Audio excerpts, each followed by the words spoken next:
सारी रात सेठ अमरचंद की करवटें बदलते हुए निकल जाती है, पर नींद आने का नाम नहीं लेती है। प्रातःकाल जब उठता है, उसकी आंखें लाल लाल अंगारे की तरह नजर आती है। उसकी धर्मपत्नी शांता देवी ने जब अपने पतिदेव का ये हालात देखा, उससे रहा नहीं गया। वह अपने पतिदेव को बहुत ही मधुर शब्दों के साथ संबोधित करते हुए पूछा, पतिदेव क्या बात है, आज आपकी आंखें लाल लाल कैसे नज़र आ रही है? क्या बात है, आज रात को आपको नींद नहीं आई है क्या? पतिदेव ने अपनी बात को छिपाते हुए कहा, नहीं, ऐसी कोई बात नहीं है, थोड़ा सा आलस रह गया है, इसलिए मेरी आंखें तेरे को लाल नज़र आ रही है। सब कुछ अच्छा हो जाएगा। थोड़े समय के पश्चात स्नान आदि करने के बाद भोजन ग्रहण करता है, अपने दुकान की तरफ रवाना हो जाता है। दुकान के दरवाजे का शटर ऊपर उठाता है, भीतर जाता है, अपने हाथ में झाड़ू लेकर स्वयं अपनी दुकान की सफाई करना प्रारंभ कर देता है। पेशे के प्रति उसके मन में बहुत ज़्यादा आकर्षण और लगाव के भाव थे, इसलिए वह अपनी दुकान पर कोई 4th क्लास का कर्मचारी है वह भी नहीं रखता था, क्योंकि उसको भी महीना की तनख्वाह देनी पड़ती थी। उसको बचाने के लिए वह स्वयं अपने हाथों से अपनी दुकान की सफाई करना प्रारंभ कर देता था। दुकान का आवश्यक सामान है स्वयं अपने हाथों से उठाकर बाहर रखकर सजाना प्रारंभ कर देता है। जब दुकान आराम से सुव्यवस्थित बन जाती है, तब अपनी मखमल की गद्दी बिछाकर आराम से पैर के ऊपर पैर देकर बैठ जाता है। दिन भर ग्राहकों का इंतजार करता रहता है। ग्राहक लोग आते हैं, सस्ती चीज़ को भी महंगी बताकर बेचने में अपनी तरफ से कोई प्रकार की कमी नहीं रखता है। और जब सायंकाल के समय दिन भर का हिसाब किताब मिलाता है, जिस दिन अच्छी कमाई होती है, उस दिन उसकी बाँछें अपने आप ही खिलनी प्रारंभ हो जाती है। जिस दिन कमाई कम होती है, उस दिन उसकी गर्दन है वह अपने आप ही नीचे की ओर लटकनी प्रारंभ हो जाती है। जब वह अपने घर पर दस्तक देता है, उसकी धर्मपत्नी उसके चेहरे के आकार और प्रकार को देखकर समझ जाती है आज दुकान के अंदर कमाई कितनी हुई है। धर्मपत्नी बहुत ही ज़्यादा समझदार, विनयवान और गुणग्राही थी। रात्रि के समय आराम से सेठ सो जाता है, पर पूरी रात है नींद नहीं आती है। मन के अंदर अनेकों प्रकार की समस्याओं का दौर है वह प्रारंभ हो जाता है। उन समस्याओं का समाधान है वह भी उसको नज़र नहीं आ रहा था।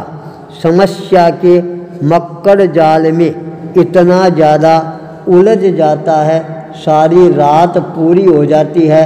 प्रातः काल का समय आता है, धर्मपत्नी का ध्यान फिर अपने पतिदेव के चेहरे पर जाता है। आँखों की वह स्थिति देखकर समझ जाती है आज भी पतिदेव को नींद नहीं आई है। वह विनम्रता के साथ पूछना प्रारंभ कर देती है, पतिदेव क्या बात है, आज आपकी आँखों में यह इतनी कैसे बोझिलपन मेरे को नज़र आ रहा है। तब उसने कहा, पूछ मत, मेरी नींद उड़ गई है। यदि ये बात तुम मेरे को पूछेगी, तेरी भी नींद उड़नी प्रारंभ हो जाएगी। धर्म पत्नी ने बहुत ही विनम्रता के साथ निवेदन किया, पतिदेव आप मेरे धर्म पति हैं। आप यदि अपने मन की बात मेरे को नहीं बताओगे तो आप किसको बताओगे? हर हालत के अंदर आपको अपने मन की बात है वह मेरे सामने प्रस्तुत करनी ही होगी। धर्म पत्नी का यह आग्रहपूर्वक निवेदन वह सेठ टाल नहीं सकता है और कहता, देख आज रात को मैं हिसाब मिला रहा था, हमारे पास के अंदर कितनी धन और संपत्ति है। मैंने पूरा हिसाब मिलाया और उस हिसाब के अंदर 9 पीढ़ी तक आराम से खा सके, पी सके, ऐश आराम कर सके, इतनी संपत्ति मेरे पास में है।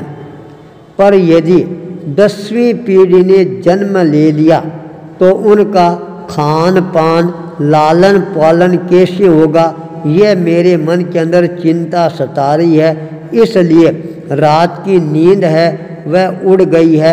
मेरे को 2 दिनों से नींद नहीं आ रही है। धर्म पत्नी ने कहा, पतिदेव आप कोई चिंता नहीं करें, इसका भी समाधान है, वह हमारे को अपने आप ही प्राप्त होना प्रारंभ हो जाएगा। उसी समय कानों के अंदर आवाज़ गुंजायमान होती है। सबके मन को शीतलता प्रदान करने वाले संत शीतलनाथ का शहर में आगमन हो गया है। सभी लोग अपने मन की शांति प्राप्त करने के लिए उनके चरणों में पहुंच सकते हैं। धर्म पत्नी ने अपने पतिदेव को आग्रह किया, पतिदेव अपन आज संतों की चरण शरण में चलते हैं। पति तैयार हो जाता है। धर्म पत्नी ने संतों को दान देने के लिए कुछ गेहूँ है, बाजरा है, नमक है, मिर्च है, मसाले हैं बांधकर अपने साथ में ले जाने की तैयारियां करनी प्रारंभ कर देती है। यह देखकर पतिदेव कहता, ये क्या कर रही है, इतना उनको दे देंगे फिर हमारी 10वीं पीढ़ी के लिए क्या होगा। उसने कहा, पतिदेव आप चिंता नहीं करें, पहली बार संतों की चरण शरण में जा रही हैं, खाली हाथ जाना अच्छा नहीं रहेगा। संतों के चरणों में पहुंच गए, सारा अनाज है, मसाले हैं, संतों के सामने रखना प्रारंभ कर देते हैं। ये हमारी तुच्छ भेंट है, आप स्वीकार कराएं। संतों ने तत्काल अपने भगत को आवाज़ दी और पूछा, अपने भंडारे के अंदर भोजन है वह कितने दिनों का है। तत्काल भीतर से आवाज़ आती है, आज सायंकाल तक जितने भी भगत आए उनके लिए भोजन की व्यवस्था भंडारे के अंदर तैयार है। यह बात सुनते ही संतों ने कहा, यह तुम्हारा लाया हुआ दान है वह हमारे काम नहीं आएगा, क्योंकि आज की व्यवस्था हमारे पास में है, कल की हम चिंता नहीं करते हैं, इसलिए यह हमारे को नहीं चाहिए। यह बात सुनते ही धर्मपति ने अपनी पत्नी को कहा, अब चलो अपने यहाँ से, मेरी समस्या का समाधान हो गया है।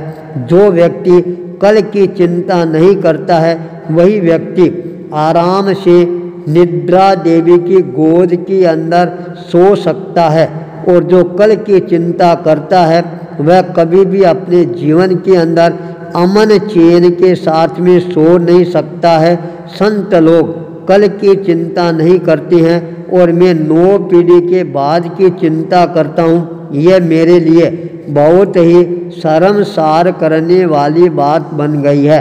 अंतर चक्षु का उद्घाटन हो जाता है। वह अपने घर पर पहुंचकर परम शांति के साथ आनंद की अनुभूति करता हुआ नींद लेना प्रारंभ कर देता है वह नींद उसके लिए सुख का सागर बन जाता है, स्वर्गमय रात्रि बन जाती है। जो व्यक्ति कल की चिंता नहीं करता है वही अपने जीवन के अंदर स्वर्ग को धरती पर उतारता है। आचार्य भूपेंद्र।